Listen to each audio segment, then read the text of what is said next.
नमस्कार, मैं दीपक जायसवाल आप सभी का come to yoga YouTube channel में तहे दिल से स्वागत करता हूं।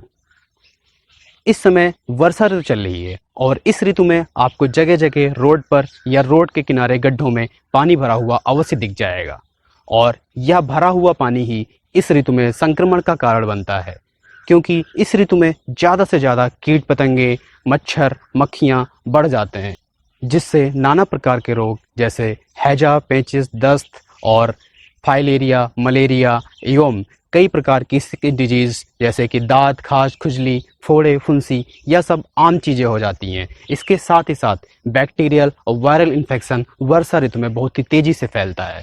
आइए आज की इस वीडियो में हम जानेंगे कि हम अपने खान पान को और कैसे इस ऋतु में रह करके हम अपने शरीर को स्वस्थ रख सकते हैं और संक्रमण से बच सकते हैं।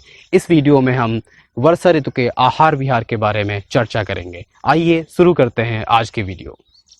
वर्षा ऋतु में शरीर की पाचन शक्ति बहुत ही ज़्यादा कम हो जाती है और इस ऋतु में वात प्रकोपित होता है, साथ ही साथ पित्त का संचय होता है। इसलिए हमें आहार क्या खाना है, इस चीज़ों पे बहुत ही ज़्यादा ध्यान देने की ज़रूरत होती है। हम पहले बात करते हैं हमें क्या क्या चीज़ें वर्षा ऋतु में खानी है। तो पहली बात करते हैं अनाजों की। अनाज में हमें गेहूँ, चावल, मक्का, जौ यह खाने हैं, लेकिन साथ ही साथ यह ध्यान रखना है कि यह चीज़ें नई ना हो, यह कम से कम 6 से 8 महीने पुरानी हो। इसके साथ हमें दाल में क्या खाना है, तो दाल में अरहर और मूंग यह 2 दालें वर्षा ऋतु में उत्तम मानी गई हैं। और सब्जियों में लौकी, तुरई, टिंडा, परवर इन सब चीज़ों पे ज़्यादा ध्यान दिया जाए। इसके साथ ही साथ फलों में मौसमी फल, सेब, केला, अनार, जामुन इन सब चीज़ों को खाया जाए। डायबिटीज़ वाले आम को कम खाएं, तो फिर बात आती है कि वो क्या खाएं, वह जामुन खाएं और साथ ही साथ जामुन के बीज को सुखा करके उसका चूर्ण बना लें, क्योंकि यह डायबिटीज़ में बहुत ही ज़्यादा फायदेमंद है। वर्षा ऋतु में हरड़ को खाने के बहुत से फायदे हैं, लेकिन वर्षा ऋतु में हरड़ को सेंधा नमक के साथ खाया जाता है। 1 चम्मच हरड़ में 1/4 चम्मच सेंधा नमक मिला करके इसका सेवन किया जा सकता है। इसके साथ ही साथ घी व तेल से बने हुए नमकीन का सेवन वर्षा ऋतु में फायदेमंद है।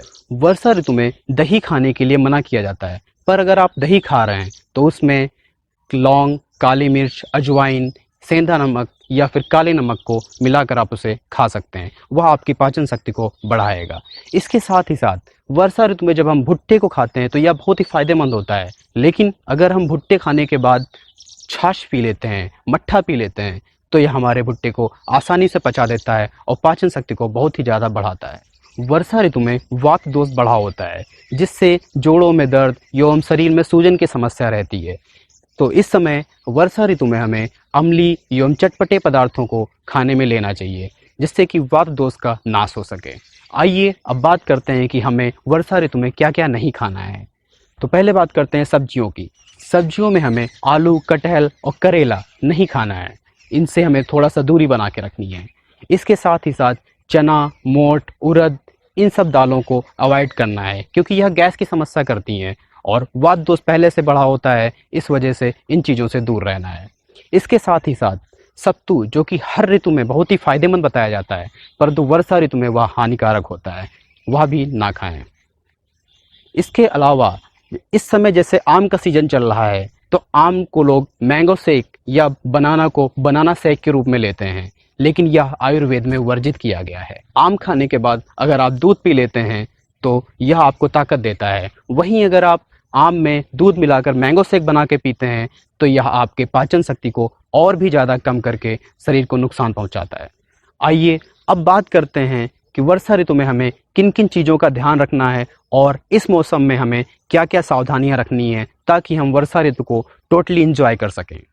वर्षा ऋतु में शरीर पर उबटन, मालिश या शरीर की सिकाई करना बहुत ही फायदेमंद माना गया है। वर्षा ऋतु में रास्तों पे कीचड़ काफ़ी ज़्यादा होता है, जिससे कि फिसलन की समस्या होती है। इस समस्या से बचना चाहिए। वर्षा ऋतु में मच्छर, मक्खी काफ़ी ज़्यादा होते हैं, जो कि संक्रमण बहुत तेज़ी से फैलाते हैं। इसलिए मच्छरों से बचने के लिए मच्छरदानी का प्रयोग करें। साथ ही साथ यह ध्यान रखें, मच्छर शाम के समय घरों में आते हैं और सुबह के समय बाहर निकलने का प्रयास करते हैं। तो शाम के समय सारे दरवाजे बंद रखें और सुबह सारी खिड़कियों को अवश्य खोल दें।